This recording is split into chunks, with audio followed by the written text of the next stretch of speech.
Rambam in the 12th book, the laws of acquisitions. Yes, the laws of sales, business law, chapter 13.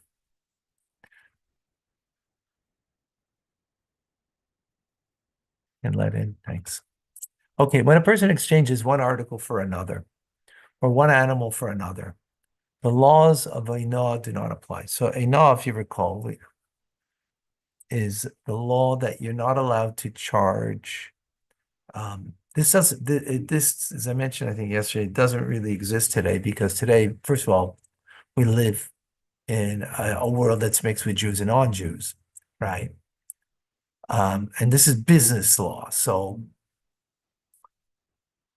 the Torah law is that you can't charge a sixth, more than a sixth for a product, right? Well, you buy a bottle of water in one place and it costs you $1, and you go in another place and it costs you $4 for the same bottle of water, right? Well, according to this, it would be Ainah, right? You're taking more than a sixth than the market price. But that's being done, and this is Jewish law, so of course non-Jews are not obliged by this. But even if it was just in a Jewish community, which you can have like in Israel, a lot of places that are an enclave of Jewish people. Even here in Montreal, you have a place called, Beaubriand, Tosh, Hasidim, that they live literally just amongst themselves, right? And so these laws don't really apply in the manner that we're speaking about over here. But it doesn't matter, it's Torah law, and therefore we're learning it because of that reason, and because it ever told us to learn it. So we're learning it. So when I'm buying this pen, and this pen, right, is sold everywhere for $5, and I bought it for $6, that's a sixth more. That sixth more has to be returned to me.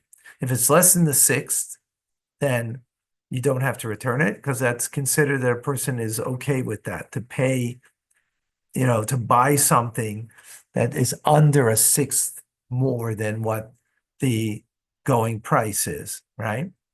If it's over a sixth, right? If I bought this for 7, right, and the going price is 5, then the transaction itself is null and void, and you got to start over again, right? Under a sixth, accept it. Exactly a sixth, you got to give back the sixth. Over a sixth, the transaction is null and void. Okay, which and a lot of repercussions as a result of that. Now, what happens if I'm exchanging this for this? That's this law over here, right? For that, there's no way in all. Now, this might be worth 5, and this might be worth 10, right? So that means, hey, he's getting more. Doesn't matter. It doesn't apply because it's an exchange. In other words, it only applies when it comes to money. Okay, this is true even when he exchanges a needle for a necklace or a lamb for a donkey. The person may desire the needle more than the necklace. Right now, you can't say that about money, that I desire having less money, right?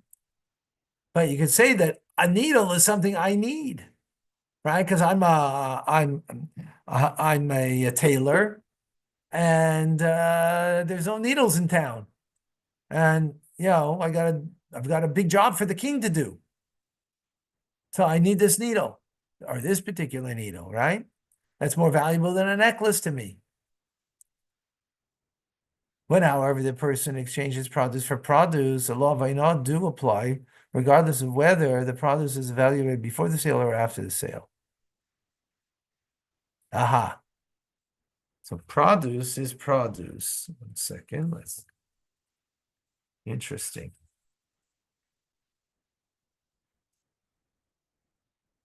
So my example of 2 pens might not have been a good example, by the way. Unless it's pen for a pencil, right? This is actually a pencil. Maybe it was good because it's a pencil, this is a pen, right? Right, because I need a pencil. I don't need my, deluxe pen. That's not produce. So I'm saying it may work, but produce is apples for apples, right? So that's like, Apples for oranges. or apples for oranges, right?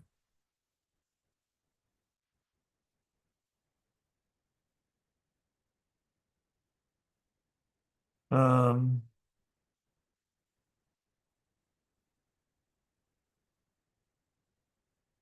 okay. When a person purchases an article with coins without measuring their number or not their volume or their weight, he took a handful of coins and said, "Sell me your cow for these. This is considered an exchange." Why is it considered an exchange? Because he didn't count the money. So it means you're exchanging this item for this item. The transaction is completed, and the unfair gain must be returned, as explained above. Oh, that's interesting.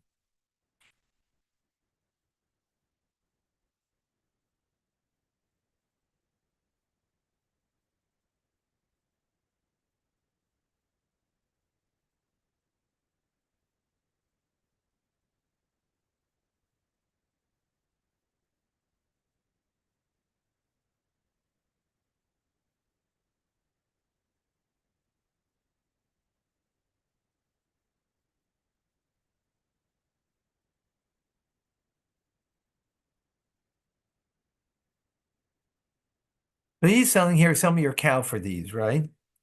That was the key over here. Then it's all considered like a sale. And if he said exchange your cow,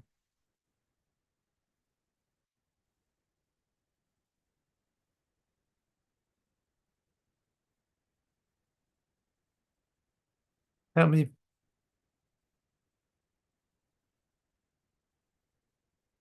Sorry. So this is considered an exchange. The transaction is complete, but the unfair gain must be returned. If it's more than a sixth, in other words, it's considered oinal. Right? If he would have said, though, exchange your cow,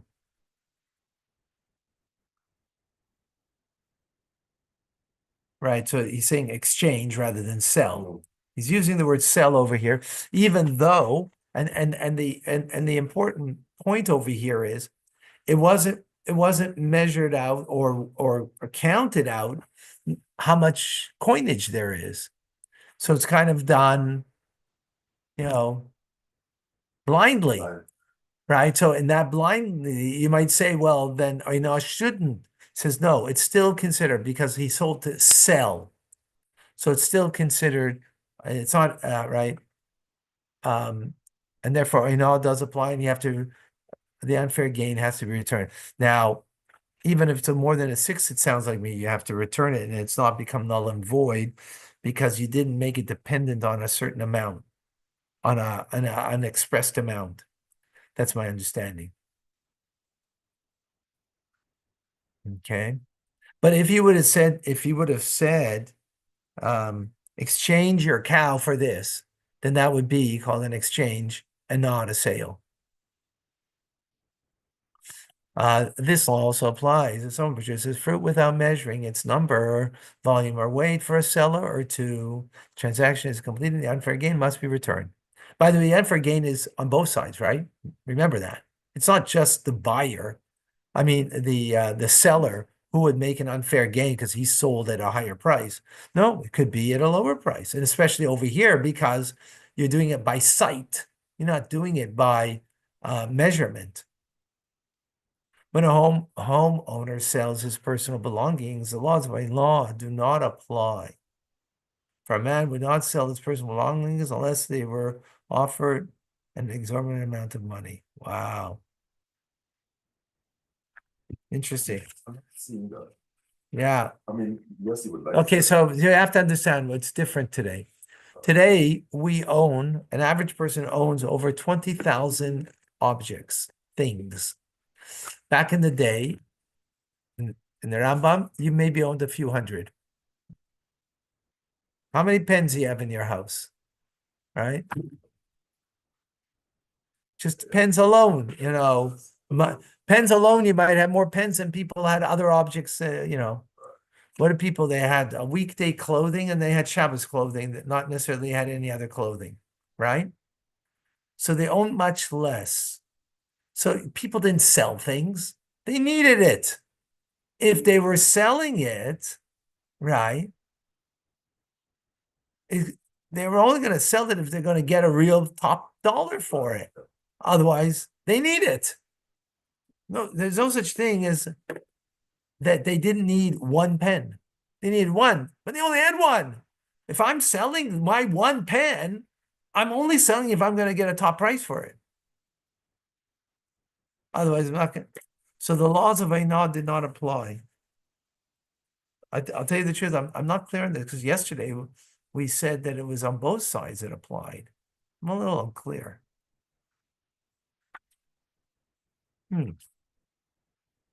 Just one quick second.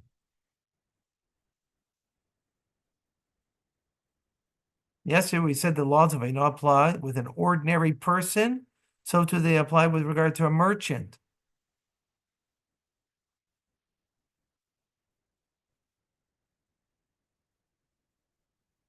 And we said for a merchant, you might think, well, how a merchant knows pricing.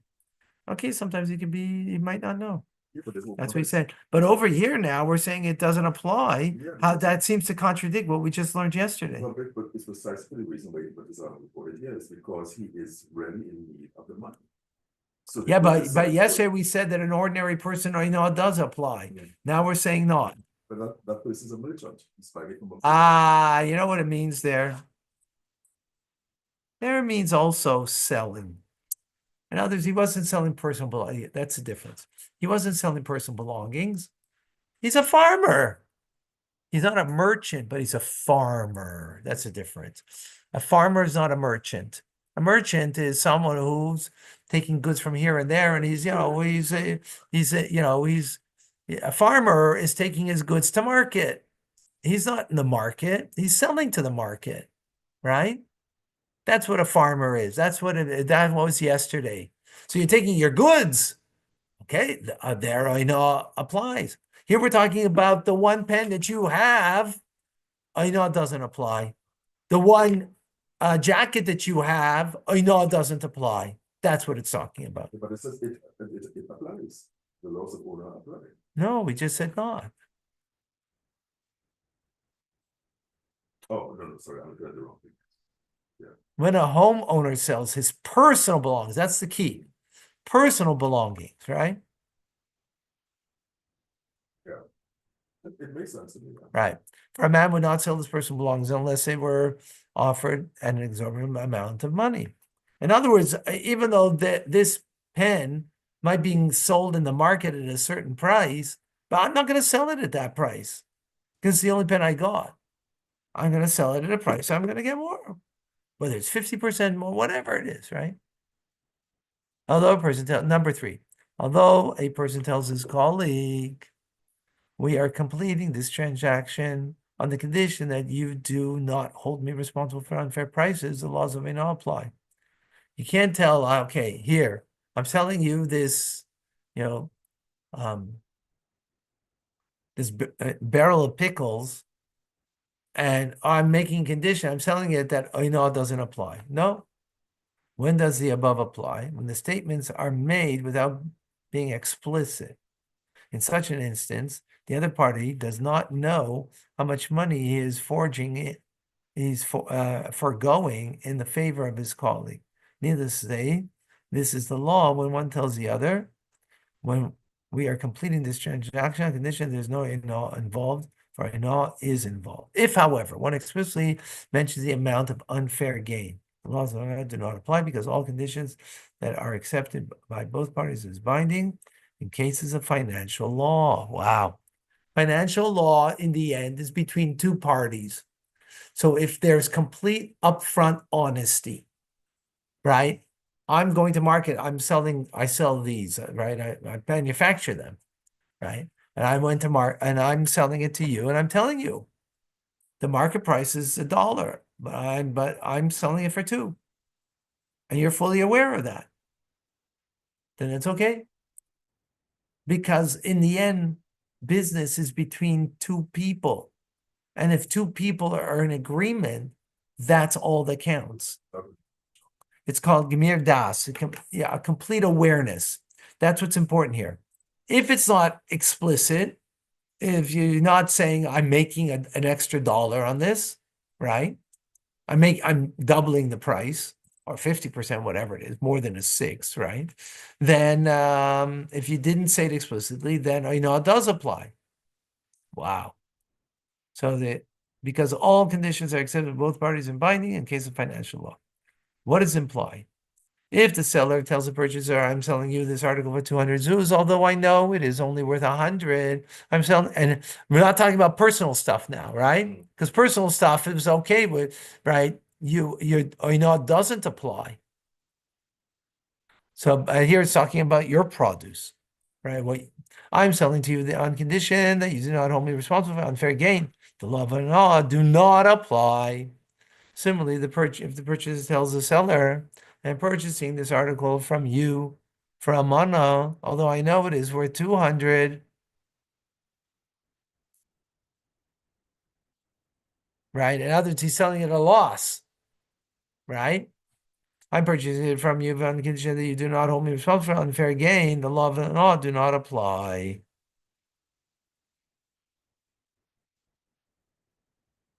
When a person buys and sells in a faithful manner, the laws of Ainah do not apply. What is implied?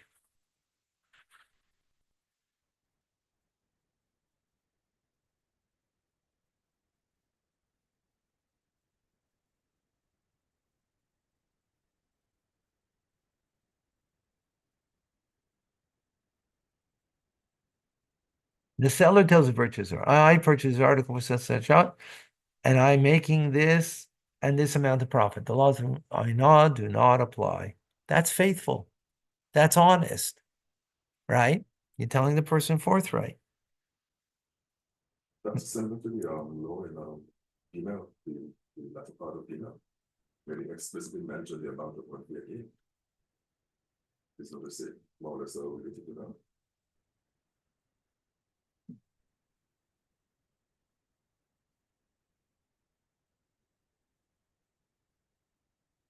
Yeah. Seems related. Yeah, it seems, yeah, what's the difference?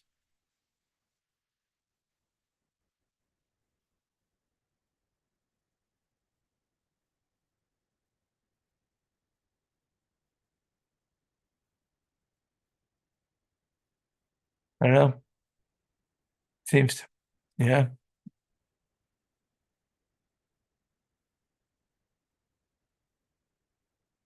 When a person buys and sells in a faithful manner, the purchase is many different utensils or garments in one lot. He should not calculate and sell the inferior items in a faithful manner, and the superior items according to their value. Said he should sell either the entire lot in a faithful manner, or the entire lot according to its value. So, in other words, in a lot, you bought inexpensive pens and leather jackets, much more expensive, right? So you might say, okay, this I'll sell for $2. The leather ones I'll sell at the going rate. No. Why? I'm not clear on this. Why? Should not count the end. Because he bought everything together and it should be sold in one form or the other. The way I understand it is, yeah, because you bought it for $1,000, right? Bargain basement. So you can't now make a distinction you know, how much each item would be worth.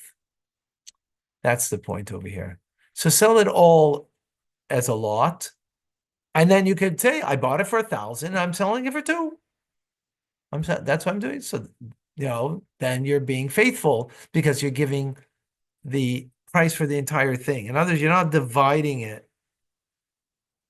In other words, the expensive stuff, you're taking the leather jackets. So you're going to say, well, $950, right? I bought, right? And that I'll sell, but the pens for $50. So, you know, that I'll make. Not clear why Well, working this- that way. This requires the honesty on the part of the seller because the buyer obviously would not know. Yeah, of that course. this item, which is like on a We're only talking, yeah, obviously, but person's got to be honest if you're going to be, you know. The seller may include the cost of porter, donkey drivers, and lodgings in the cost of the article. He may not, however, add his own wages as a worker to the cost. Wow. How progressive is these laws? Unbelievable. Imagine. And what could you put into saying that this is my cost, right? So there is, you know, the cost of what you have to put out. But for yourself, no, that's part of your gain. Well, that goes into the cost because there's the hard cost of the item, but then there is everything else that comes with it, right? There's the landed price, and then there is the purchase price. There's a purchase price of this, but to get this from China landed here, there's going to be a lot more involved. You can include that in your pricing. You should, but it's what I'm saying is that it's just basically a reimbursement because as a cost you put out, it's not an added charge or added No, that's not the point over here. Is that the point is about about overcharging. It's not about that it makes sense to do this for business. That granted, but the question is, what is considered that I am overcharging for this? So what is it just the cost of what it costs to produce it? No, it's the cost of having it landed in my warehouse, right? And everything and everything that's involved in it, which includes, right, the shipping, that's the donkey drivers, that's the shipping, that's the porters that you're paying for them to you know to schlep it once the donkey's brought it from you know the other town over, right? And so on. Yeah, exactly. But your own wages, you can't put that in other words, I earn a wage. You can't put that in because that wage is part of your profit. That you can't put in. Said he must say, I'm taking this and this amount as a profit. I'm specific about that amount. Wow. Okay, I have to stop here. Although I enjoy this, I must say, I really enjoy this, as in everything else. Right? But so it is. All right, folks. Thank you, Rabbi. Thank you. Sei gesund.